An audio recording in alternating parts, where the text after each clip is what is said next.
வரவிருக்கும் காதலர் தினத்திற்காக ருக்மணியின் காதல் கதையுடன் கலந்திருக்கும் திருக்குறளை காண்போம். காதல் சிறப்புரிதல் அதிகாரத்தில் குறள் 1121. பாலோடு தேன் கலந்தற்றே பனிமொழி வாழையீறி ஊறிய நீர். இதன் பொருள், பணிந்த சொல்லையுடைய இவளது வெள்ளிய பற்களில் இருந்து ஊறிய நீர் பாலோடு தேன் கலந்தது போன்று இனிமையுடையது. இக்குறளுக்கு ருக்மணி கண்ணன் காதல் கதைக்குள் செல்வோம். பழங்காலத்தில் விதர்ப்ப நாட்டு மன்னன் பீஷ்மகன் ஆட்சி செய்து வந்தார். அவருக்கு 5 புதல்வர்கள், ஒரே ஒரு மகள்.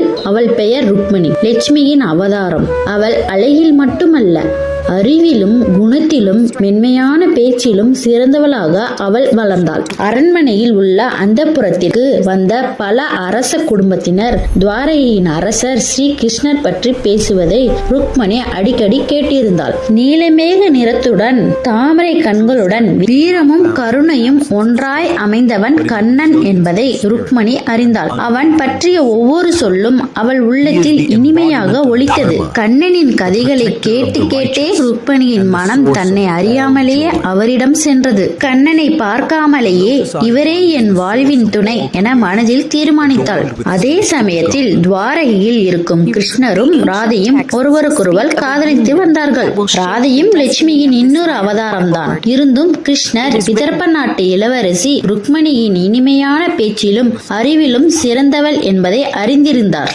ருக்மணியை மணக்க வேண்டும் என்ற எண்ணம் கிருஷ்ணருக்கும் உண்டு. ருக்மணியின் பெற்றோரும் இந்த திருமணத்திற்கு சம்மதித்தார்கள். ஆனால் அவளுடைய அண்ணன் ருக்மி கம்சனின் நெருங்கிய நண்பன். கண்ணன் கம்சனை வதம் செய்ததும் ஐராசந்தனை பலமுறை தோற்கடித்ததும் ருக்மியின் மனதில் வெறுப்பை விளைத்தது. அதனால் தனது தங்கையை சேதி நாட்டு அரசன் சிசுபாலனுக்கு திருமணம் செய்ய முடிவெடுத்தான். திருமண வேலையும் நடைபெற்றது. இதனால் ருக்மணி கலங்கினாள். ஆனால் தளரவில்லை. அவள் கோவப்படவில்லை, அளவில்லை. மாறாக மென்மையான மொழியில் கிருஷ்ணருக்கு ஒரு கடிதம் எழுதினாள். இதுவே உலகத்தின் முதல் காதல் கடிதம். அக்கடிதத்தை தனது ஆத்ம நண்பனான அந்தனர் ஒருவரிடம் கொடுத்து அனுப்பினாள்.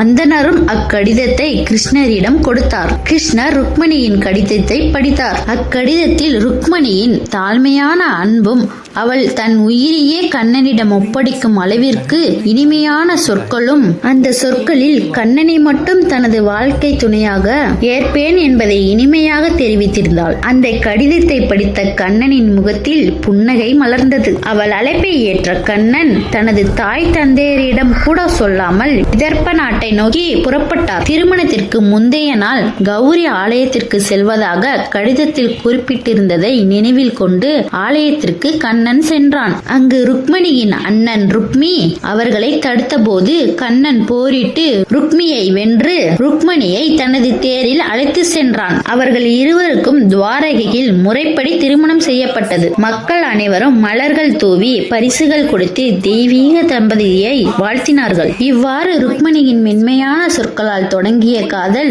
தெய்வீக கல்யாணத்தில் முடிந்தது. இதனால் தான் வள்ளுவர் கூறினார், பாலோடு தேன் கலந்ததற்றே பனிமொழி வாழையீறி ஊறிய நீர். இனிய சொற்கள் தேவர்களையும் கட்டும் சக்தி உடையவை. கதை பிடித்திருந்தால் உங்கள் ஃப்ரெண்ட்ஸ் அண்ட் ஃபேமிலிக்கு ஷேர் பண்ணுங்க. இது போன்ற பல கதைகள் வேண்டுமானால் நமது சேனலை சப்ஸ்கிரைப் செய்யுங்க. நன்றி. வேறு ஒரு குரலுடன் வேறு ஒரு கதையுடன் நாளை சந்திப்போம்.